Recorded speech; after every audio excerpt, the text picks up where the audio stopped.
talking again today from my bathroom about baby names. It was so much fun to see the list of the popular baby names from last year coming out from the Social Security Administration. It sort of brought me back to the whole thing. It wasn't easy coming up with 5 names, and it was really fun to sort of look around and talk and figure out what to name my babies, but it also reminded me of some of the stress that can be involved in this whole thing. With my first few babies, I ended up trying to get a lot of feedback. I would ask friends, I would ask family what they liked, what they didn't like. People would weigh in, they would say names they liked. It was sort of like going to the eye doctor, and I was like, do you like this or do you like that? Do you like this or do you like that?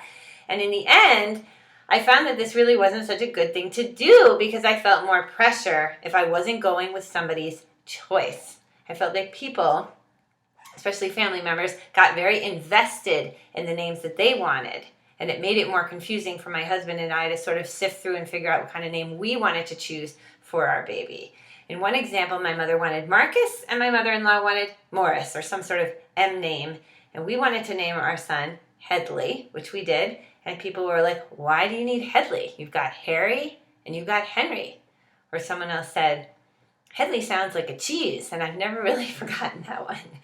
Anyway, what we ended up doing was really not talking to anyone until we got to the hospital, and then we would ask the nurses. And that was really good because they would tell us what they honestly thought, and most importantly, if we didn't go with their choice, they didn't mind at all. So this actually led us to be able to choose the baby name that we liked the best, which is really the important thing because after all, it's your baby. And guess what? Once you leave that hospital and the information for the birth certificate is safely squared away, you have your beautiful baby, your baby has his or her beautiful name, and nobody can say too much about it because it's done. So anyway, just a few thoughts here today from CloudMom. Thanks so much for joining, and we really look forward to seeing you next time.